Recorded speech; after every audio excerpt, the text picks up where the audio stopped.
ওশোর একটা বেশ বিতর্কিত কিন্তু গভীর চিন্তার বই আছে, যৌনতা থেকে পরম চেতনা।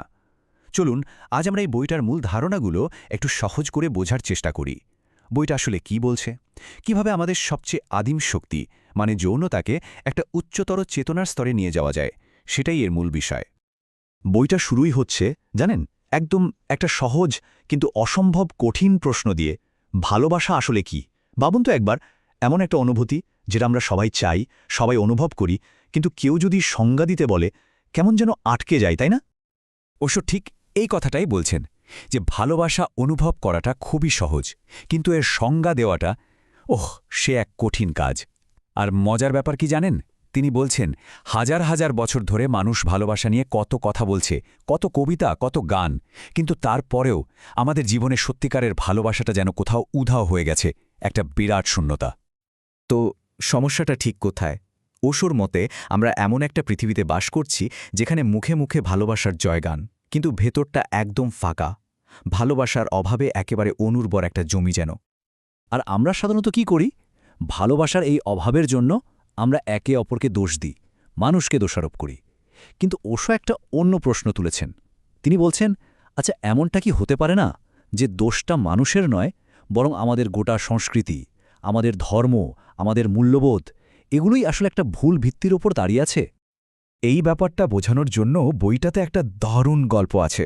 ধরুন, এক পাখা বিক্রেতা রাজাকে একটা পাখা বিক্রি করেছে, গ্যারান্টি দিয়েছে ১০০ বছর টিকবে। কিন্তু কি হলো, ১ সপ্তাহের মধ্যেই পাখাটা ভেঙে টুকরো টুকরো। রাজা তো রেগে আগুন, কিন্তু বিক্রেতা এসে খুব শান্তভাবে বলল, মহারাজ, পাখার কোনো দোষ নেই, দোষটা আপনার পাখা ঘোরানোর পদ্ধতিতে। ওশো বলছেন আমাদের ভালোবাসার গল্পটাও ঠিক এরকম। ভালোবাসা জিনিসটা খারাপ না, কিন্তু আমাদের ভালোবাসার পদ্ধতিটাই আসলে ভুল। তাহলে এই যে ভুল পদ্ধতির কথা বলা হচ্ছে, সেই ভুলের গোড়াটা কোথায়? কেন আমাদের জীবনে ভালোবাসার এই আকাল? ওশো এবার আমাদের ঠিক সেই মূল কারণটার দিকে নিয়ে যাচ্ছেন। ওশোর মূল বক্তব্যটা বেশ আলোড়ন ফেলার মতো। তিনি বলছেন, ভালোবাসার পথে সবচেয়ে বড় বাধা হল যৌনতার বিরুদ্ধে আমাদের সমাজের, আমাদের ধর্মের যুগ যুগ ধরে চলে আসা লড়াইটা। মানে, যে ঝর্ণা থেকে ভালোবাসার জল বেরোনোর কথা ছিল, আমরা সেই ঝর্ণার মুখটাকেই বিষাক্ত করে ফেলেছি। কোনো কিছুকে যত বেশি দমন করার চেষ্টা করা হয়, সেটা তত বেশি মাথায় চেপে বসে, তাই না? এই ব্যাপারটা বোঝানোর জন্য আরও একটা মজার গল্প আছে বইটাতে। এক কৃষক তার সবচেয়ে ভালো পোশাকটা এক বন্ধুকে ধার দিয়েছে, কিন্তু দেওয়ার পর থেকেই তার মাথায় শুধু ওই পোশাকের চিন্তা। তো তারা যখন প্রথম এক বাড়িতে নিমন্ত্রণে গেল, সে আর নিজেকে সামলাতে না পেরে বলেই ফেলল, আর ওই যে পোশাকগুলো, ওগুলো কিন্তু আমার। বলার পরেই তার খুব লজ্জা হল। সে ঠিক করল আর কিছুতেই পোশাকের কথা বলবে না। কিন্তু এই যে না বলার চেষ্টা, এটা তার ভেতরের চিন্তাটাকে আরও বাড়িয়ে দিল। পরের বাড়িতে গিয়ে সে বলল, আর ওই পোশাকগুলো, ওগুলো ওর, আমার নয়। দেখুন, চিন্তাটা কিন্তু রয়েই গেছে। এবারে সে একেবারে শপথ করে বসল, যাই হয়ে যাক, পোশাক নিয়ে একটা শব্দ নয়। কিন্তু শেষ বাড়িতে গিয়ে সে আর থাকতে না পেরে প্রায় চিৎকার করে বলে উঠল, আমায় মাফ করবেন, আমি কিন্তু ওই পোশাকগুলো নিয়ে একটা কথাও বলবো না। ওশোর মতে যৌনতার ক্ষেত্রে আমাদের অবস্থাও ঠিক এই কৃষকের মতো। আমরা এটাকে এত বেশি দমন করেছি যে আমরা এটা নিয়ে একটা অদ্ভুত ঘোরের মধ্যে বাস করি। তাহলে উপায়টা কি?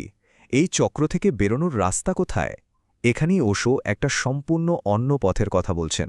তিনি যৌনতাকে পাপ বা খারাপ কিছু হিসেবে না দেখে একে দেখছেন এক পবিত্র, এক ঐশ্বরিক সূচনা বিন্দু হিসেবে। ওশোর প্রথম কথাই হল, যৌনতার পবিত্রতাকে স্বীকার করে নিতে হবে। এটাকে দেখতে হবে সৃষ্টির উৎস হিসেবে, এক আদিম কাঁচা শক্তি হিসেবে। ভাবুন তো, আমরা যা শুনে বড় হয়েছি তার থেকে কতটা আলাদা এই ধারণাটা। কিন্তু যৌনতার মতো একটা জৈবিক ব্যাপারের সাথে পবিত্রতার সম্পর্কটা কোথায়? এটা বুঝতে গেলে সমাধি শব্দটার সঙ্গে পরিচিত হতে হবে।